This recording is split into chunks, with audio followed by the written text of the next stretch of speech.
Syafie Apdal menarik diri. Dan itu adalah satu jiwa besar yang kita tonjolkan. Persoalannya di sini, kalau Datuk Seri Ismail Sabri jadi Perdana Menteri, adakah ini adalah satu gabungan kerajaan kleptokrat ataupun kerajaan yang penuh dengan rasuah, salah guna kuasa dan sebagainya, dan juga kerajaan gagal? Pandangan Datuk Ismail, silakan. Assalamualaikum warahmatullahi taala wabarakatuh. Salam sejahtera, salam hormat, salam bahagia. Terima kasih sekali lagi karena memberikan peluang untuk saya bercakap.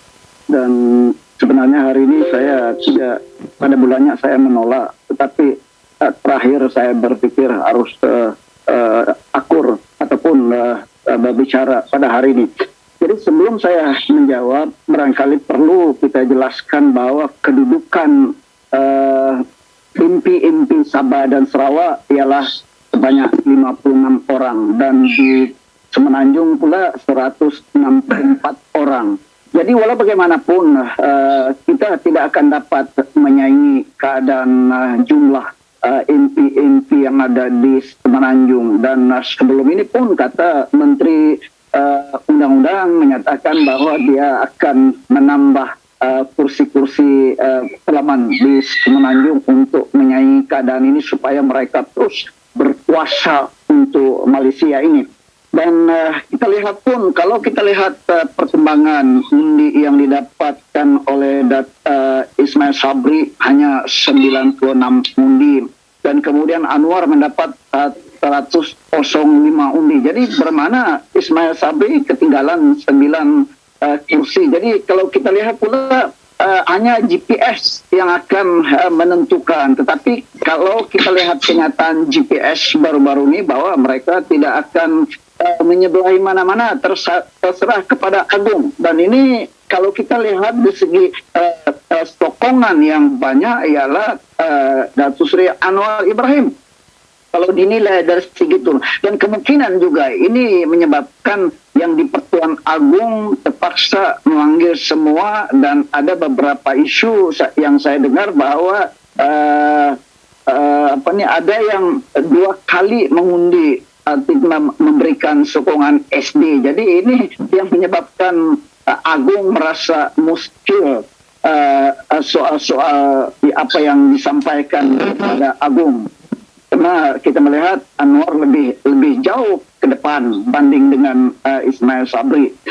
Nah, jadi saudara-saudara, bila kita melihat pula keadaan selama ini bahwa si Muhyiddin tetap menolak pemimpin-pemimpin yang kleptokrasi, ya, itu artinya bahwa dia tidak akan menerima kepimpinan yang terlibat dengan kes mahkamah. Tetapi sebaliknya apa yang diuar-uarkan oleh media termasuk TV3 ataupun Astrawani, seolah-olah mereka sudah mendapat 114 undi. Jadi ini yang kadang-kadang menyebabkan kita merasa ragu-ragu soal seperti ini. Dan tetapi kalau memang itulah keputusan yang diutarakan bahwa istilah dia tidak ada akan berlaku di dalam perubahan kepimpinan ini. Dan kita tahu bahwa dalam masa 18 bulan menjadi kerajaan Perikatan Nasional berkuasa, dan kita tahu bahwa Ismail Sabri sendiri adalah pengurusi MKN dan kemudian menjadi timbalan Perdana Menteri. Jadi apa yang telah dilakukan, dan saya mengingatkan pada mulanya 1,000, kemudian bertambah 2,000 COVID, kemudian hingga ke hari ini 22,000, dan ini kelemahan Ismail Sabri memimpin Malaysia. Dan merujuk kepada kenyataan moderator sebentar tadi bahwa katanya ini bermula bila pilihan raya diadakan di Sabah, dan setelah berbondong-bondong mereka datang ke Sabah dan membawa penyakit, dan kemudian penyakit itu pula bila sampai ke Kuala Lumpur tidak ada karantin dilakukan, dan dari situlah mulanya merebak situasi ataupun COVID yang sehari ini hingga mencapai 22,000, dan jangkitan saya kira hampir 1,5 juta yang sudah menjangkit kepada rakyat Malaysia.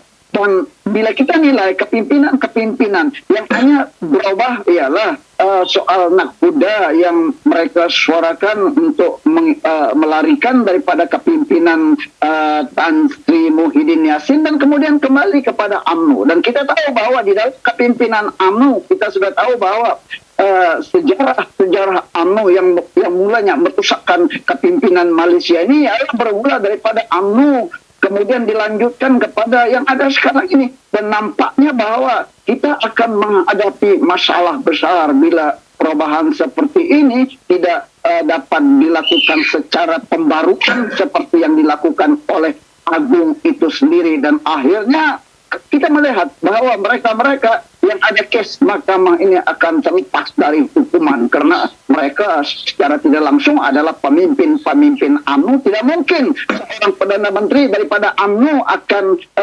merelakan kepimpinan-kepimpinan mereka di dalam penjara. Dan kalau ini berlaku bahwa negara Malaysia masih dalam pokok lama dan tidak dapat menyuarakan ataupun memberikan apa yang diharapkan oleh yang di-Pertuan Agung melalui kenyataan ataupun titah baginda baru-baru ini. Itu yang dapat saya berikan pandangan. Baik.